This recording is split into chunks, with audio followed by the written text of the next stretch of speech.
कि किसी की इनकम ही 20 या 25 या 30 मैक्स टू मैक्स 30,000 है, तो उस व्यक्ति को कितना इन्वेस्टमेंट करना चाहिए अगर छोटी एसआईपी अगर वो लेता है? अगर वो 30,000 रुपये का इनकम है तो वही फार्मूला लगाना चाहिए कि हमें 20% तो सेव करना ही चाहिए। तो 5 से 6,000 रुपये महीना आपको सेव करना पड़ेगा। अगर आप 5 से 6,000 रुपये महीना सेव करते हैं तो वहाँ पे 1 करोड़ रुपये के बदले में आपके 33 लाख रुपये बन जाएंगे और 30 साल में वो 3 करोड़ 30 लाख रुपये बन जाएगा। तो डिपेंड आप पे करता है। और उसके साथ साथ आज उनकी इनकम 30,000 रुपये है, कल को उनकी इनकम बढ़ेगी। तो आज के डेट में ना मार्केट में एक नया कॉन्सेप्ट है जिसको हम स्टेप अप सिप कहते हैं। उसमें क्या होता है कि हर साल आप अपनी इंक्रीमेंट के हिसाब से 10% के हिसाब से आप अपने सिप को बढ़ाते रहते हो।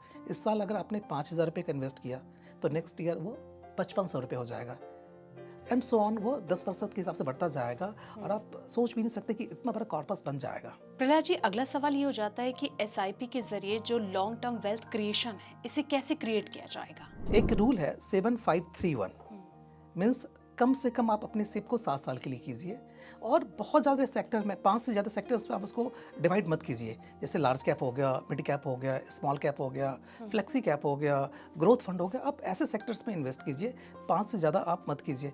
उसके अलावा आप ना 3 फेजेस के लिए ऑलवेज तैयारी रखिए, क्योंकि अभी देखा गया कि मार्केट पिछले 3 महीने से काफ़ी टूट रहा है, राइट। तो आपकी इस जर्नी में 3 फेजेस आएंगे। एक डिसअपॉइंटमेंट फेज आएगा जहाँ पे आपको ना 0 से 7% के बीच का रिटर्न तकरीबन मिलेगा, राइट। दूसरा इरिटेशन फेज आता है। इरिटेशन फेज में आपका इंटरेस्ट आएगा भी और नहीं भी आएगा, राइट। और जो सबसे खराब वो है पैनिक फेज जो आजकल चल रहा है, जो आपके फंड निगेटिव में भी जा सकता है।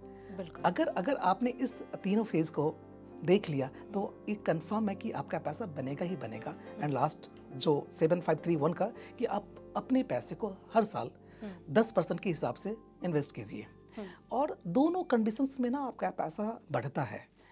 अगर मार्केट बढ़ रहा है तो आपकी जो फंड वैल्यू है वो बढ़ती है, है ना। अगर मार्केट बढ़ रहा है तो आपके यूनिट्स के प्राइस बढ़ते हैं, फंड वैल्यू आपका बढ़ेगा। लेकिन अगर मार्केट आपका टूटता है तो जो आपके नंबर ऑफ यूनिट्स है वो ज़्यादा एक्यूमुलेट होता है। तो दोनों कंडीशंस में जो सिर्फ इन्वेस्टर्स हैं ना उनको फ़ायदा है।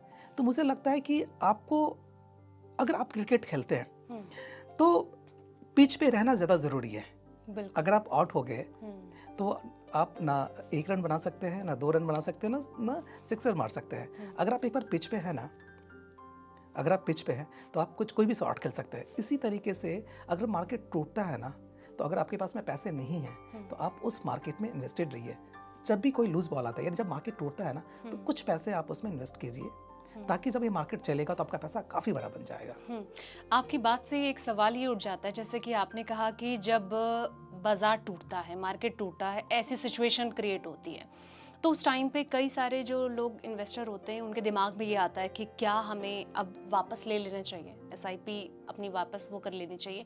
तो ऐसी सिचुएशन में क्या करना चाहिए? मैं आपको एक एग्जांपल, कई लोग पैनिक हो जाते हैं। मैं आपको एग्जांपल देता हूँ कि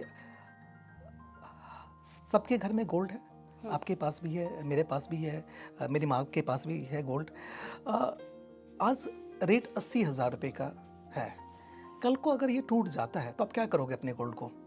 अगर ये 80,000 रुपये 70,000 पे आ जाए या 65,000 पे आ जाए तो आप क्या करोगे? जो घर में गोल्ड पड़ा है उसको आप बेच दोगे या और खरीदोगे? क्या करोगे आप? ऑफ कोर्स और खरीदोगे, मैं सस्ता हो गया है। मार्केट में जब सेल लगती है तो आप क्या करते हो? बिल्कुल आप खरीदते हो ना। उसी तरीके से, लेकिन प्रॉब्लम क्या है, ऐसा देखा गया स्टॉक मार्केट में ना, जब मार्केट टूटता है ना तो लोग पैनिक होकर बेच देते हैं, जबकि वो सही टाइम है निवेश करने का। अच्छा, जो उस टाइम पे? यस, आप ये देखिए ना कि जब आप सिप कर रहे थे एक समय ऐसा था जहाँ पे आपको 10 रुपये का एनईवी था। अगर आपने 5,000 रुपीज़ इन्वेस्ट किया तो आपके पास में 500 यूनिट्स आ गया। लेकिन वो 10 रुपीज़ अगर आज 8 रुपये हो जाता है तो आपकी नंबर ऑफ यूनिट्स बढ़ जाएगा। अच्छा, तो उससे क्या फ़ायदा होगा जब ये मार्केट चलेगा ना, तो ना, क्योंकि number of units he multiply करता है एनएवी को, तो आपके पास में ज़्यादा पैसे होंगे। तो कभी भी जब मार्केट टूटे ना तो आपको अपने सिप के इन्वेस्टमेंट को बढ़ाना चाहिए, न कि कम करना चाहिए। लोग गलती क्या करते हैं कि स्टॉप कर देते हैं या मार्केट से निकाल लेते हैं पैसा। मार्केट से निकालते ही वो 1 महीने 2 महीने के बाद फिर मार्केट चलना शुरू हो जाता है, फिर आप महंगे रेट पे लेते हैं। तो ऑलवेज ऐसा होना चाहिए कि जब मार्केट टूटे तो आपके लिए बहुत ही अच्छा चांस है इन्वेस्ट करने का और ज़्यादा इन्वेस्ट करने का। एसआईपी को म्यूचुअल फंड से ही जोड़कर देखा जा सकता है या कुछ और चीज भी एक इसके लिए ऑप्शन होती है कि कहीं और भी इसके थ्रू इन्वेस्ट किया जा सकता है? सिर्फ एक वर्ड है जिसको हम सिस्टमेटिक इन्वेस्टमेंट प्लान कहते हैं। ये मार्केट में पैसा लगता है। आप सिप के थ्रू गोल्ड में भी इन्वेस्ट कर सकते हैं, अच्छा, इस सिप के थ्रू आप डेट फंड में भी इन्वेस्ट कर सकते हैं, इस सिप के थ्रू आप इक्विटी फंड में इन्वेस्ट कर सकते हैं। डिपेंड आप पे करता है, आपके पोर्टफोलियो पे करता है कि आपने कौन से एसेट एलोकेट कर रखा है। जी सर, जैसे कि मंथली, क्वार्टरली और वन टाइम, सबसे बेस्ट क्या होता है एसआईपी के लिए? एसआईपी का मतलब ही होता है कि सिस्टमेटिक इन्वेस्टमेंट प्लान। वहाँ पे लमसम और क्वार्टरली नहीं होता।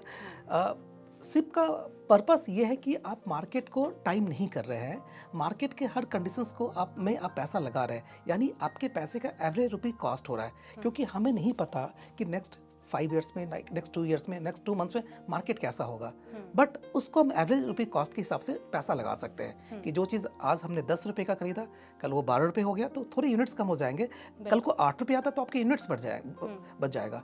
तो आपके पास में अगर लमसम पैसा है तो आप अपने पास में उसको रखिए, जब मार्केट टूटता है तो उसमें आप इनको इन्वेस्ट करना चाहिए। अदरवाइज सिप करने का जब भी आप स्टार्ट करें सब सही टाइम होता है।